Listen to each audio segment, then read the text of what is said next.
बिस्मिल्लाहिर्रहमानिर्रहीम अस्सलाम वालेकुम। आज हम बनाएंगे मज़ेदार सी आलू बुखारे की चटनी। इसको आप समोसा, कचौरी, चाट और स्पेशली दही बड़े के साथ सर्व करेंगे, बहुत ज़्यादा टेस्टी लगती है। अगर आपकी चटनी में वो फ्लेवर नहीं आता जो कि रेस्टोरेंट्स वगैरह में होता है, तो इस तरीके से आप ये चटनी बनाएं, आपको बहुत पसंद आएगी।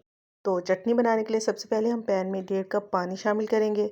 नेक्स्ट चीज़ इसमें जाएगी वो है आलू बुखारा, 250 ग्राम्स, यानी कि 1 पाव मैंने यहाँ पर आलू बुखारा लिया है।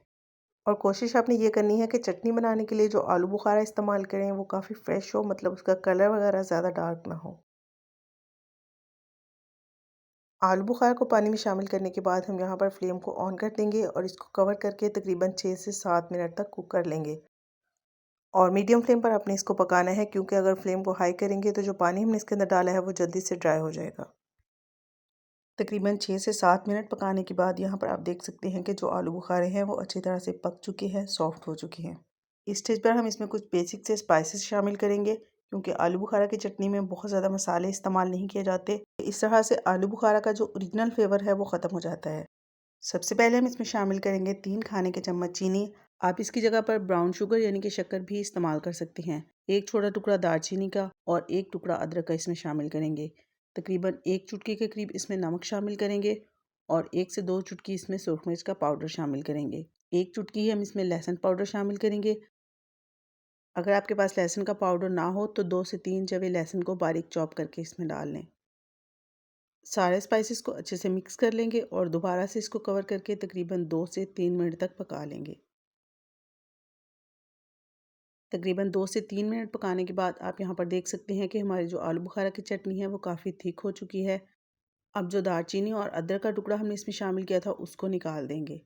इस स्टेज पर अगर आपको मेरी ये वीडियो पसंद आ रही है तो जल्दी से वीडियो को लाइक कर दें और अगर फर्स्ट टाइम चैनल को विज़िट कर रहे हैं तो चैनल को भी सब्सक्राइब कर लें। नेक्स्ट स्टेप में हम यहाँ पर एक बोल में ले लेंगे 1/4 कप पानी और इसमें हम शामिल करेंगे आधा खाने का चम्मच कॉर्नफ्लोर। इसको हम अच्छी तरह से मिक्स कर लेंगे और मिक्स करने के बाद हम इसको आलू बुखारे की चटनी में शामिल करेंगे। इससे जो हमारी चटनी है उसके अंदर एक थिकनेस आएगी और एक बहुत ही अच्छी सी शाइन आएगी। तकरीबन 2 से 3 मिनट हम इसको पका लेंगे। आप देख सकते हैं कि यहाँ पर इसका कलर जो है वो थोड़ा सा वाइट हो गया है, लेकिन आपने परेशान बिल्कुल भी नहीं होना। जैसे जैसे हम इसको पकाएंगे ये बिल्कुल ट्रांसपेरेंट हो जाएगा। नेक्स्ट हम इसमें शामिल करेंगे 10 से 12 बादाम। इनको पानी में सोख करके मैंने इनका छिलका उतार लिया है। 1 खाने का चम्मच इसमें मगज़ शामिल करेंगे और लास्ट में हम इसमें शामिल करेंगे 2 खाने के चम्मच सफ़ेद सिरका। सिरका जो है वो प्रिजर्वेटिव का काम करता है। इससे हमारी जो चटनी है इसकी शेल्फ लाइफ बढ़ जाएगी और आप इसको लंबे टाइम के लिए स्टोर कर सकते हैं। अगर आपके पास सफ़ेद सिरका नहीं है तो आप इसकी जगह पर नींबू का रस भी इस्तेमाल कर सकते हैं।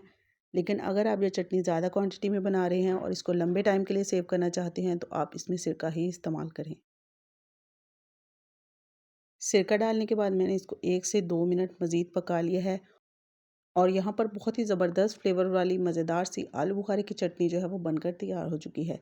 तो बस यहाँ पर हम फ्लेम को ऑफ़ कर देंगे और इसको ठंडा कर लेंगे।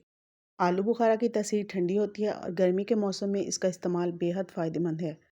चटनी के अलावा आलू बुखारे से शरबत भी बनाया जाता है, जो कि मैदे की जलन और तेज़ाबियत में बेहद फ़ायदेमंद है। और रमज़ानुल मुबारक में अफ्तारी के लिए बाज़ार की अनहेल्दी केचप इस्तेमाल करने की बजाय आप ये चटनी बनाएं, आपको इतनी पसंद आएगी कि आप ये चटनी बार बार बनाएंगे। और इसको स्टोर करने का तरीका ये है कि जो भी बर्तन या फिर बॉक्स वगैरह आप इसको स्टोर करने के लिए इस्तेमाल करें वो अच्छी तरह से धोकर ड्राई कर लें, मतलब उसमें कोई भी पानी वगैरह नहीं होना चाहिए। इसके अलावा सहरी या अफ्तारी के हवाले से कोई भी रेसिपी अगर आप चाहते हैं कि मैं आप लोगों के साथ शेयर करूं तो वो भी ज़रूर मेंशन कीजिएगा। इफ्तारी के लिए बहुत ही आसानी से झटपट बनने वाले स्नैक्स की रेसिपी रिसेंटली मैंने आप लोगों के साथ शेयर की हैं, तो वो भी आप लोग ज़रूर देख लीजिएगा, आपको बहुत पसंद आएगी। रेसिपी पसंद आए तो इसको लाइक शेयर कर दें और अगर चैनल पे नए हैं तो काइंडली चैनल को भी सब्सक्राइब कर लें। फिर मिलते हैं इंशाल्लाह बहुत जल्द एक नई रेसिपी के साथ। Thanks for watching. अल्लाह हाफिज़।